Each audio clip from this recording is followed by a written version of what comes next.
I'm here at 137 Films, and I'll let my interviewees introduce themselves in just a second. But this is a nonprofit production company based in Chicago that promotes science through storytelling. In 2008, they released a film called The Atom Smashers, all about physicists at Fermilab working to find the Higgs boson. In 2013, they put out The Believers, all about the two scientists who wrongly claimed to have discovered cold fusion in 1989. And their next project, currently in post-production, is called We Believe in Dinosaurs, all about Noah's Ark, creationism, and America's troubled relationship with science. And just so you know who I'm talking to, I'll let them introduce themselves. I'm Monica Long-Ross, and I'm co-director and co-producer of the film We Believe in Dinosaurs. And I'm Amy Ellison, and I'm co-producer of We Believe in Dinosaurs. So let me ask you both, what's the genesis of this film? Why this subject? Because you focused on Ark Encounter, the Noah's Ark theme park in Kentucky. What led you to say, okay, this could be the subject of a documentary?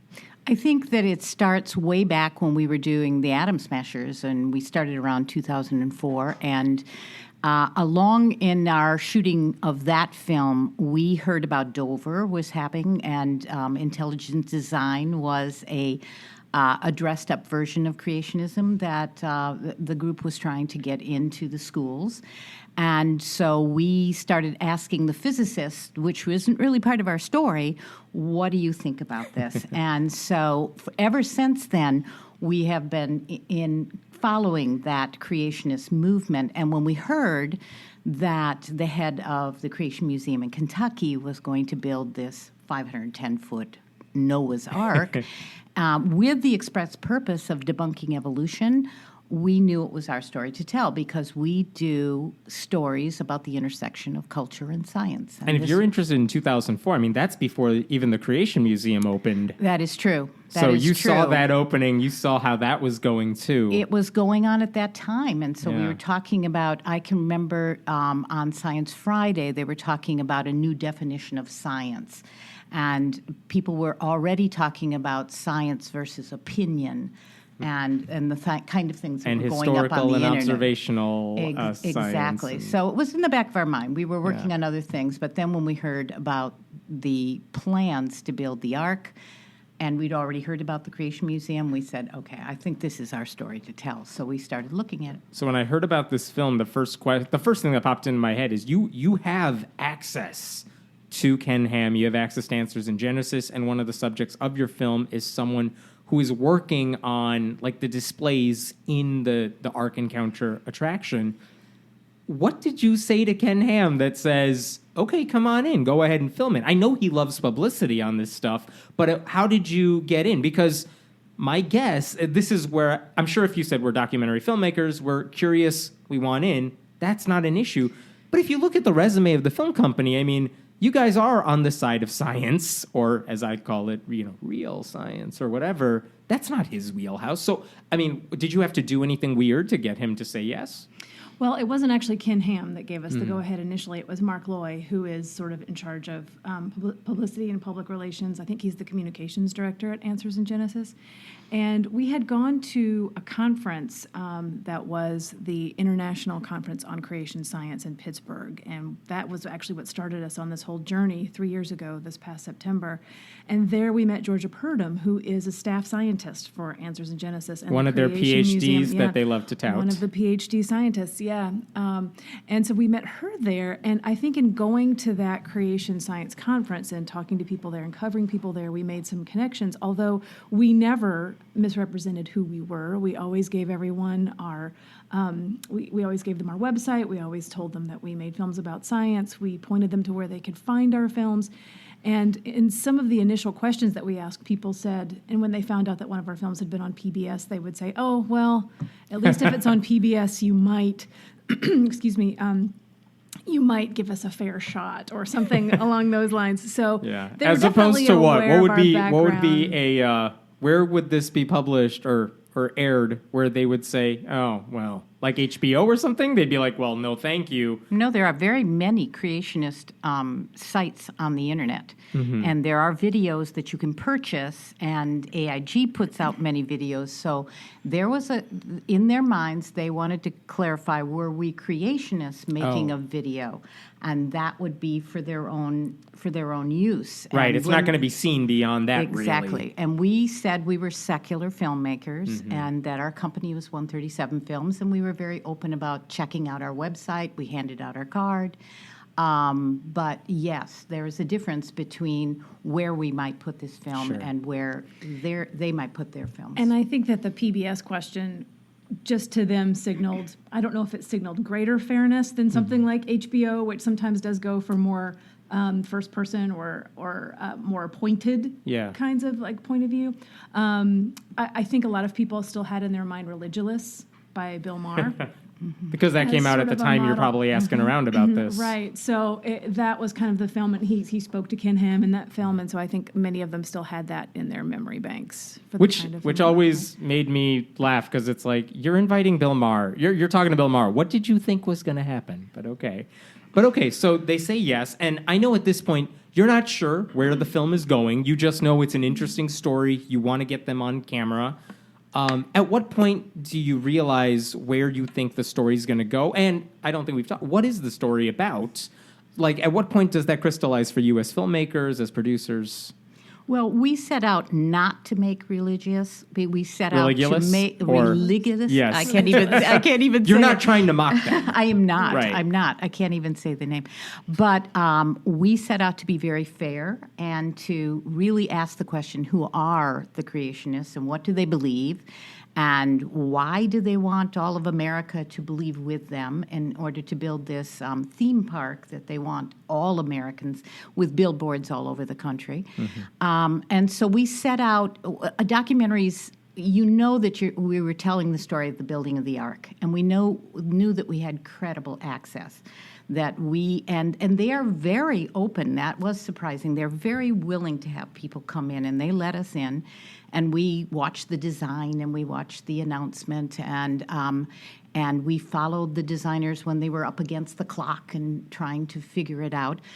We knew we were going to be there opening day, and on opening day we had 3 crews. One was inside the Ark, one was outside the Ark, watching the parking lot and the people coming in, and another crew was at the protests, which were also there.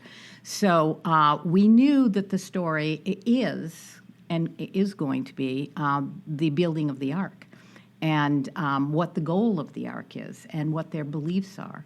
And then we go along and we meet scientists. And we met a pastor, Baptist pastor, who was fighting the tax incentives. Yeah, which we'll talk about in a second. Right. So the story becomes richer. The story becomes, and we met people in Williamstown who thought that there was going to be a great economic boon, and they were told there was going to be a great economic boon. It's part of the reason they said yes to building the Ark in their community. They thought they would get all these jobs. They thought there would be a lot of tourism in the area. That's right. So yeah, definitely a That's different part of the storyline to the Ark. Exactly. And so that's the story of the building of the Ark, the reaction to the Ark, the political fallout from the Ark.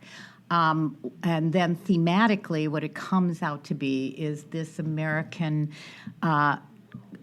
war with evolution and the troubled relationship that America has from science deniers of all kinds.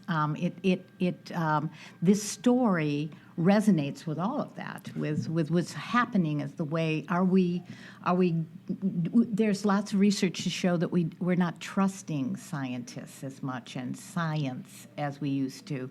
So it really is that story of why is this happening now? And it's almost emblematic of kind of what we're seeing on a higher level now. I mean, a lot of Donald Trump's appointees have been pointed out as these are people who are climate change deniers, evolution deniers. I mean, this is a very anti-science administration. But one question I do have is, when you're coming up with the documentary, starting it off, you said the Creation Museum had not yet been built. Dover case is still kind of happening. But now it seems that, the legal challenges for intelligent design creationism, those are pretty much done. I mean, the Dover case really put a stop to a lot of those challenges. There's some legislative things trying to change it, but I haven't heard that many court cases about, they're pushing intelligent design. And I'm wondering if there's a difference between when the Creation Museum opened in, '07 versus now, almost a decade later, where, I don't know, to me, the Ark almost felt like it wasn't a threat to the scientific establishment, but the Creation Museum was more of a concern, I think, in the atheist circles I was in. I don't know if you have any thoughts on that. Well, there was a movement, with Dover to get creation into the schools, and the court cases were definitive on that, supposedly. Yeah. But this is what's interesting to us is that, if creationism was in the church, it wouldn't be our story to tell. Right. That isn't what we're interested in, nor is, there are religious rights in this country. But when you take it into museums, and the Creation Museum is the most sophisticated in the United States, but there are... In terms of technology, interactivity, the aesthetics of it, the cost of the building, and they want to make it equal to the Smithsonian. The staff that they hire in order to kind of justify what they're saying by saying we have scientists that are backing us up on this information. Because they do have PhDs on their staff, on their board, or whatever. Absolutely. So, but it's not the only one. And there are 14 or 15, we've lost count, of other creation museums, and more on the books that are fundraising for that. So it was like, we can't get it in the schools, therefore we will have another avenue for our beliefs, and it becomes creation museums that are open to the general public. And with the billboards and the money spent on PR, there's definitely a move to get everybody into the Creation Museum and the Ark. Well, and to follow up on that, I remember when I was there for the protests in '07 when the Creation Museum opened, the argument was not against creationism, like you said. If they want to do this in the church, that's their business. We don't care. I think, if I remember correctly, our biggest objection is they're calling this a museum, as if it has some scientific merit, as if this is a science museum, which it wasn't. And that was the argument the atheists were making at the time. So anyway, the Noah's Ark thing, when you guys actually... So you were there as it was being built, as it was being created. Did you see anything strange when it actually opened compared to what you saw? Or was it exactly as you expected? Yeah, this is what it's supposed to look like. This is what the exhibits are like. Or did you see anything that you didn't expect when it actually opened? I think that the science is pretty much the same in the museum as it is in the Ark. I think that watching them build the animals, because they teach that there are certain kinds, right, as opposed to evolution, and they how many animals they could get on the Ark.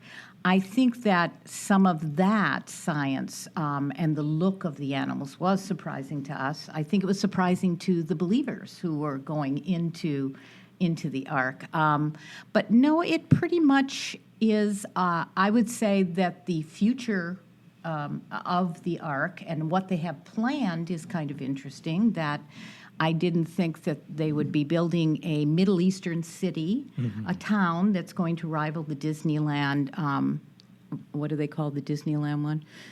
Well, I think that they're just thinking of it as a Disneyland type attraction, where it's going to be like a village, and they're going to have the Tower of Babel, and they're going to have just a whole expansion of different. They're going to have some of the sin, as you'll see in our movie, that caused God to get angry and destroy the earth. I think based on the pictures I saw, my favorite exhibit in there was this is how Christians teach about Noah's Ark. But these are the fake representations because it looks cartoony. The animals would never fit on a boat this size. Yeah, they're mad about other Christians. That was absolutely my favorite part of it, too, because when you go in, they're very angry at the storybook depictions of Noah's Ark. And when you go into that display, and they do have multiple really cute, very infantilized sort of versions of what's on the Ark and the people on the Ark. All the stock photo images of Noah's Ark, like that makes them angry because they're like, well, this makes it look like a joke. And then, but what they also have in there is that all of the world was killed except for 8 people. Like, that is what we should all keep in mind, is that this is about the just retribution of an angry God. And so that's there next to all of these adorable little pictures of Take your Noah's kids. Ark. They'll love it. Yeah. So there is a lot of surprising things inside it. Yeah. Where's the title coming from? I believe in dinosaurs, because We believe in dinosaurs. Well, I mean, like, I believe in dinosaurs. Believe or and- accept. Right. This is a question I had. Like, who are we talking about here? Who's saying we believe in dinosaurs? Is it the word believe? Is it about One of the accepting? designers actually says that in the film. We Okay. believe in dinosaurs, and we thought that would be a very good title for this because scientists, of course, we had one scientist hear the title and said, I don't like the word believe in that. Right. I don't because believe in evolution. Scientists don't believe, they accept. And we Right. said, we know. That's Right. the point of the title, that this is part of their belief system. But the dinosaurs have to fit that pattern. Right. They have to have lived at the same time as humans, Right. and they had to be on Noah's Ark. Flintstones is a documentary. Yep. We've heard it. Yeah. One of the things that Ken Ham said in a recent newspaper article about this film, he hasn't seen it because you guys aren't even done with it. But when he, I guess, heard about the film, he said, you guys were, quote, you were not telling the truth when you said you would be fair or accurate. And I wonder what your response was to that. Well, it's interesting because he said, based on public comments from the filmmakers, and we have not really made any public comments that he would be able to parse in that way. On our release, it does say that we will, to the best of our ability, use the footage in an honest way. The word fair kind of keeps getting used, and I think that the word fair has sort of lost a sense of meaning because certainly in the media, people use the word fair sometimes in order to create false equivalencies, like let's give fair and equal time to this To the opposite alt-right view. or whatever. Right, when there's just no consensus in, in scientific consensus or political consensus around some of these issues, and there really isn't an equivalency at all. And so what he's asking for is that we be completely in his corner, as opposed to just, as Monica often says, holding up a mirror to what's happening.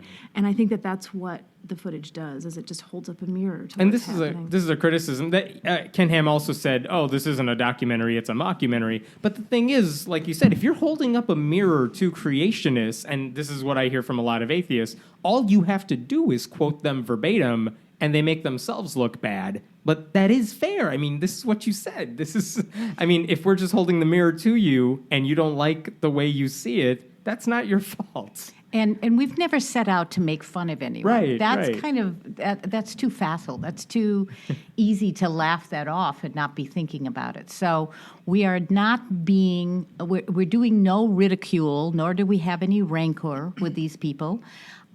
We want to be fair, and we gave them, and I would tell them, this is your chance to tell me what is the answer to this question, and why do you believe this, and who are you?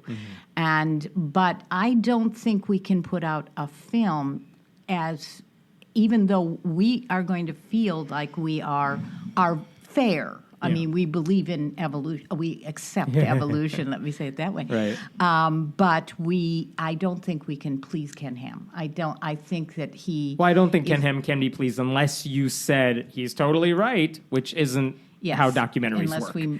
And we're not making that film. One of us gave a testimony at the end of the film that we had been convinced by creation science. Oh, my God. Let's talk about some of the other serious issues that you mentioned, one of which is when this park, let's talk about the tax incentives first. This is a park that will ultimately cost like more than $100 million by some estimates. And I wonder, and up to $18 million, the state of Kentucky has ruled, it's gone through the legal process. They are just, if I have this right, they're calling it a tourism attraction, not a Christian one, but a tourism attraction. And because of that, if they get a certain amount of sales, the state will give them some of the money back, up to $18 million, if they can get enough attendance there. What sort of conflicts did you see as you were filming this about that issue? Because from my perspective, as we were covering it on the site and stuff, the argument was this is basically $18 million the state of Kentucky is giving to Christians because they shouldn't get any tax break. Even if it's, hey, we raised this money, now the state's giving us some of it back. Doesn't matter. They're a religious organization doing this religious thing. It's on them to raise the money and do it. And I wonder what sort of discussions you witnessed. That I don't know if you had any internal Answers in Genesis discussion about this as the lawsuits were going on. Well, I know that their answer to this is that it's not a tax break, or it's not tax money that's being given to us. That was always their response to it. That the incentive is somehow a different thing, but it's still money that's not going to the state that would have gone to the state. So by any other name, that's always been the atheist specific. We know the state's not giving you money that you weren't going to get in the first place. This is money you raised through ticket sales, but now you're getting it instead of it going to the state. Exactly, it's getting it back. Essentially the same thing. Right. It's just that it happens through a different process. And so I think most people that we have spoken to who have been protesting it agree with sort of what your position is. But their position is always, this is money that would go to any tourist attraction, and we're just like any tourist attraction, and we're helping the state of Kentucky by bringing these people here. They'll be spending money in restaurants and hotels, and they will be improving the local economy. And so this is a way that we can, get some of that money back so that we can continue to invest in that economic infrastructure around the park. But still, it's getting money back from the state that would be going to promote a Christian worldview, this particular Christian worldview. And they openly discriminate in their hiring. Right. And that's a huge problem because you have to sign a statement of faith in order to be employed there. And they're not hiring Jewish people. They're not hiring Muslims. That on the issue of discrimination alone, it seems as though the idea of getting these incentives from the state gay people. They aren't hiring Catholics. So this was another issue, which is when they went to the city of Williamstown saying, we want to build this here, but they need the approval from the people in the town, basically. They said, we're going to have all these jobs available. You will get access to these jobs, which is great. That sounds great on paper. And like you said, they have to sign the statement of faith, which is very, very strict. You have to accept creationism. You can't be... Young Earth creationism. You have to accept that the Earth was created in 6 24-hour days.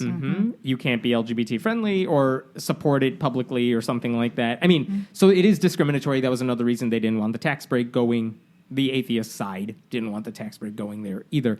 But this cuts out a lot of the Williamstown people. I wonder if you heard anything from the people in Williamstown who felt maybe duped after all this came out. We talked to the head of the Chamber of Commerce. We talked to the publisher of the newspaper. We talked to a shop owner there.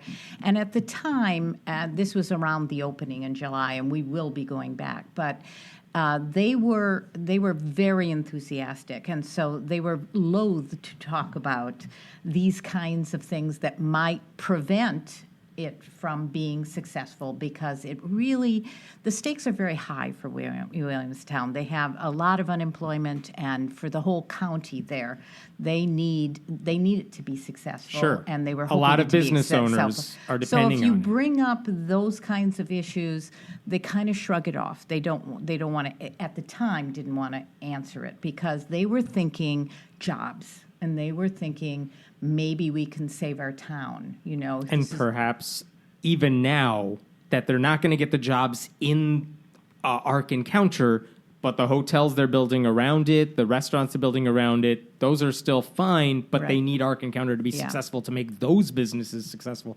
So maybe they don't want to maybe we were duped, but we need it to succeed. I think we have to understand the stakes for them, and we did. We tried to understand where they were coming from. We asked, Ken Ham got asked around that question over and over again by the media, and we covered the media asking that question, and he had a very good pat answer, which, Amy summarized there. And so he got to answer that, and AIG in general has answered that, and they've had blogs about that. And if I have it right, their response is, look, this is a Christian attraction. We're allowed to hire as our ministry sees fit.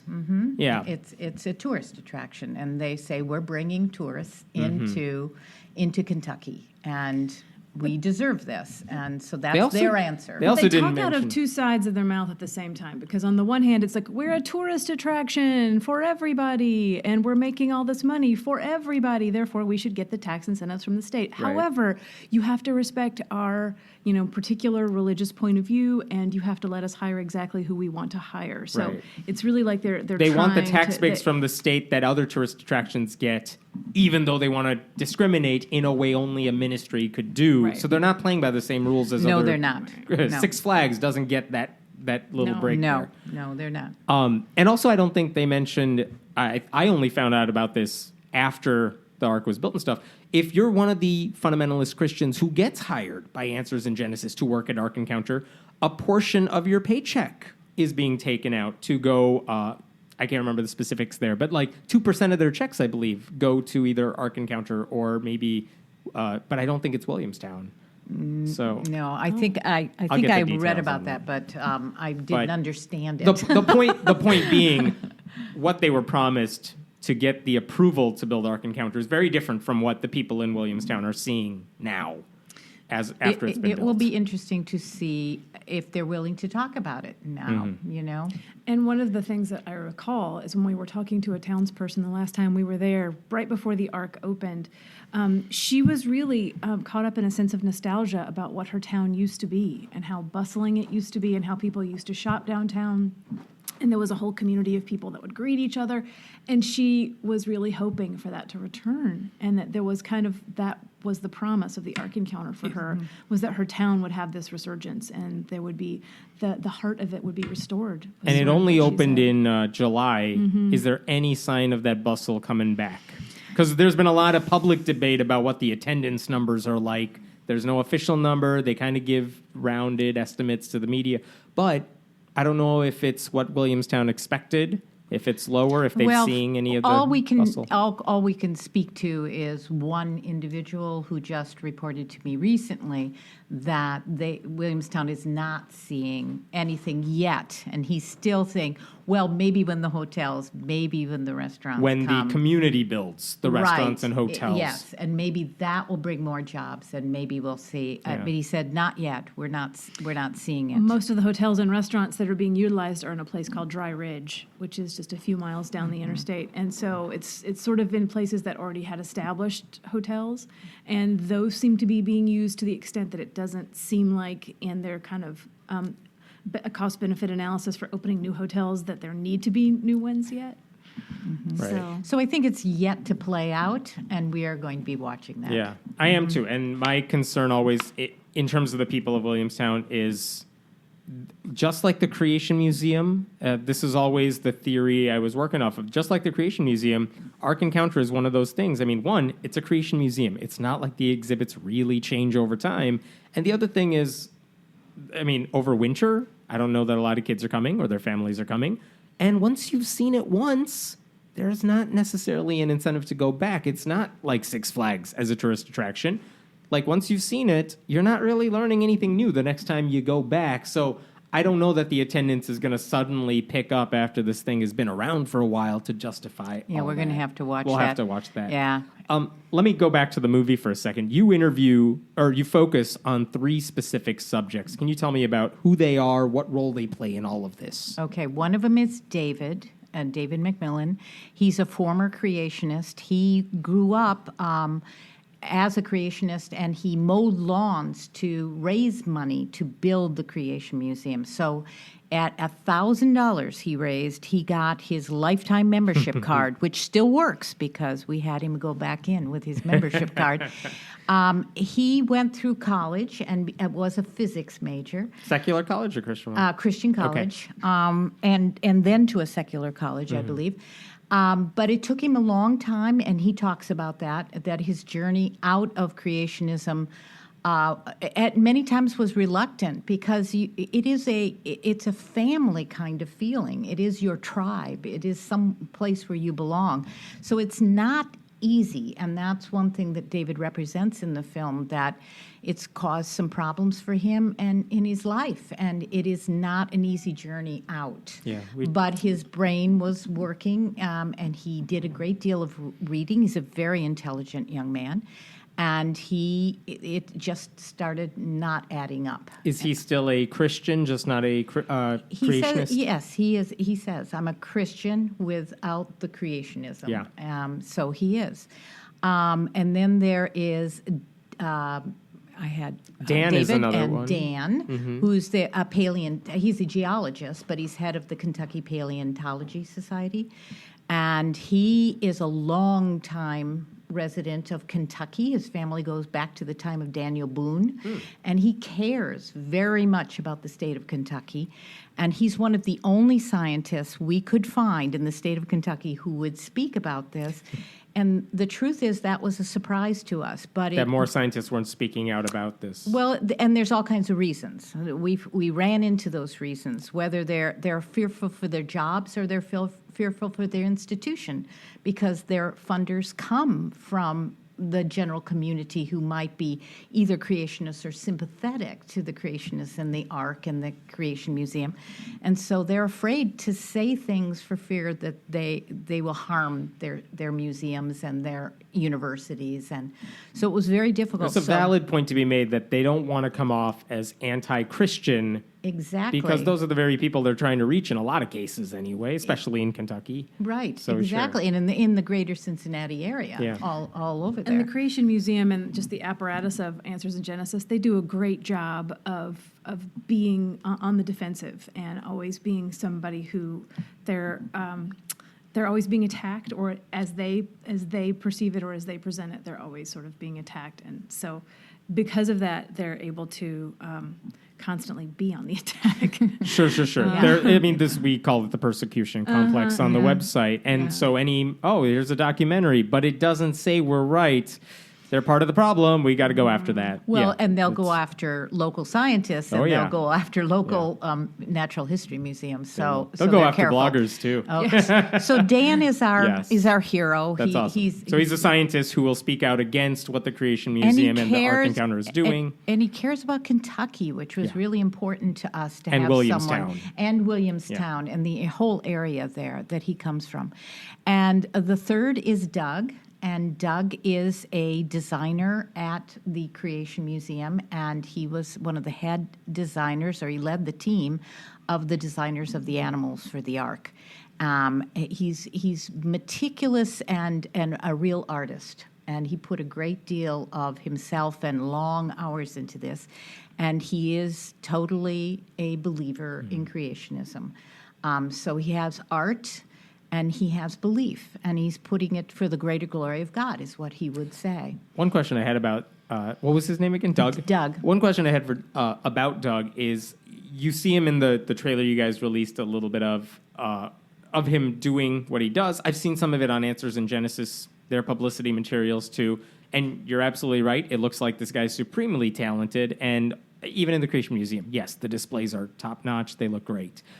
What does he do after this thing opens? Like, how much stuff is he still making after those initial displays are out there? Because, again, how much of this is being added? I know you said there is some stuff they're building down the road. It's not totally done yet. But at some point, isn't he putting himself out of a job? There was quite a bit that was unfinished by the time that the Ark opened. So they still had a long list of things they wanted to complete. And in terms of getting people to come back, I think they're planning on performances. I think they're opening a theater. I think that they're planning on, because they had entertainment on Noah's Ark. That's right. Well, certainly in the villages that predated Noah's Ark, there was entertainment happening. So yeah, I think they're gonna have characters walking around and talking to people. They have the zoo, they have the zip line. So and he designed the new Allosaurus exhibit at the museum, and he told us, we asked him what was next, and he said they're expanding the museum. They're putting in a whole new building that he will be helping design. Okay. So one of the things, if you go to your Indiegogo page and you see the trailer you guys put up there, it opens up with Morgan Spurlock, the documentarian, who talks about, hey, I'm working with this crew. It's a great film. You guys should fund it. How did you get his involvement in all this? Well, it's very serendipitous because in the long story, I'll try to make it short, Clayton was Airbnb-ing his place. Clayton Brown, he's the co-director. with me. He couldn't be here today. He couldn't but be yes. there today, but Clayton Brown was Airbnb-ing his place, and there was to a woman who's had a good friend and said here in Chicago and said.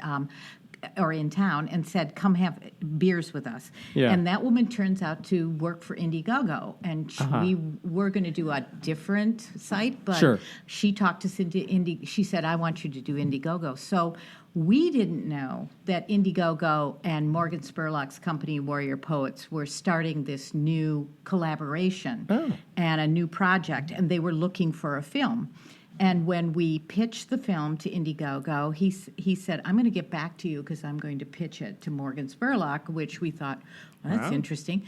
And so... And that's the guy who did Super Size Me, did a couple other big documentaries that got a lot of publicity. And has television shows. Yeah. And is... 30 days, 31 days, whatever that was. Greatest story never Sold. Ever sold. Yeah. The greatest story ever I mean, sold. things people have heard of and maybe seen. I mean, Absolutely. So they had this collaboration going on. And when Morgan Spurlock heard about our film, he was very interested. So over a series of weeks when we were talking to him, suddenly we are the first film chosen for this collaboration between Indiegogo and Warrior Poets. That's and so we neat. have Morgan Spurlock on Warrior board. Poets is Morgan Spurlock's production company. That is in New awesome. York. Very serendipitous indeed. Must have been God. This is a question as someone who doesn't know much about the film world or something.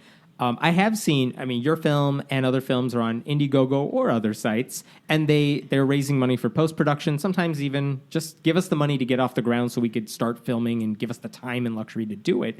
What happens if you don't make the money for post-production? I know you hope that doesn't happen, and we'll have the link so people can donate on the show notes for us.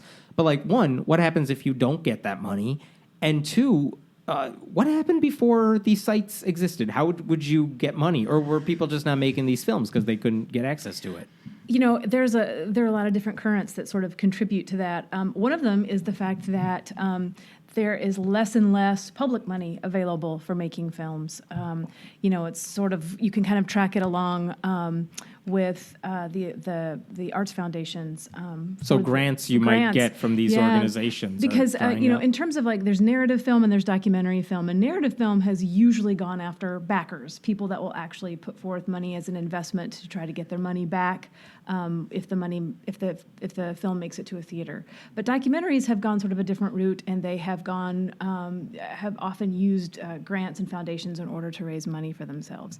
But as that money has gotten smaller and smaller, and that foundation money that pot has gotten smaller, then some creativity has come into play. Social media has played a huge role in being able to get ideas out to the public, and so platforms like Indiegogo have really capitalized on that to get that out there. So I think before, people would kind of go and individually raise money with their family and friends, max out their credit cards. Yeah. They might be able to get fiscal sponsorship with a nonprofit who would help them get grants.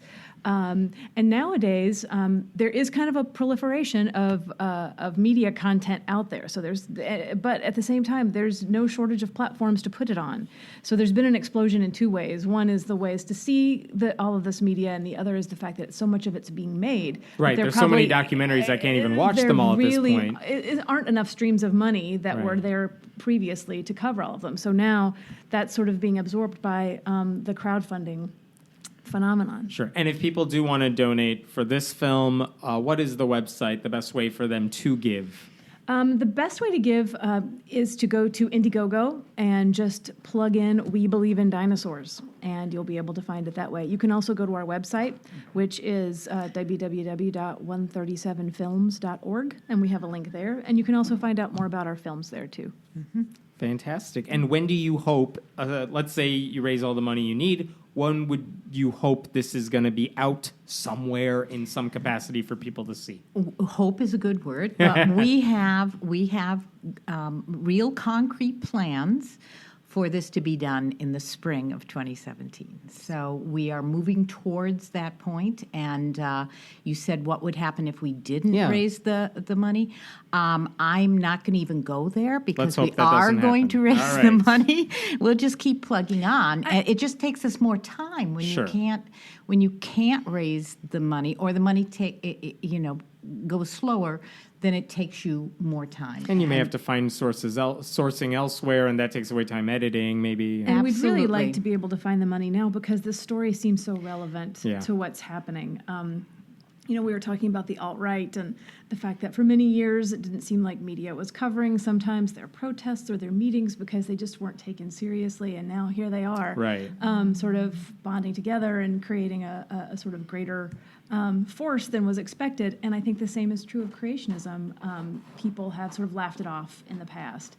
And now as it sort of enters the new administration in a couple of ways, Ben Carson, Mike Pence, then... I mean, there are creationists who may very well be in the highest levels of government. Right. There's going to be creationists in the White House. Right. There is. And so this is a story for now. Right. And so we feel an urgency to get this film funded now so that we can get it out by the spring. And I have one last question for you, which is, if this film is out there, it is exactly the way you want it to be, what do you hope is the takeaway from people who watch it? What do you hope they think about when they leave, when they turn off the TV, leave a theater, whatever it is? Our goal is always to enter the conversation on science, and to perhaps this particular film is more along the lines of sounding an alarm. And I think that I would want people to talk about what the ramifications are for science. And if we are holding a mirror up to a certain culture, that's a mirror to America as well. So we elected a president who has been called the first anti-science president in the history of the United States. He selected a vice president who has openly spoke against evolution. That's us. Mm-hmm. And so I think we want to enter the conversation on that and start people thinking about what is creationism and how does it affect science, and do we... I think that we have to go back to the separation of church and state. I think it's a very sacred document, and I think and we have to start thinking about that, or dogma, a belief. I mean, people forget that this isn't a fringe group. They represent the beliefs of a good chunk of the American public. Whether or not that chunk of people will say, "Oh yeah, I love Ken Ham," they may not know he exists.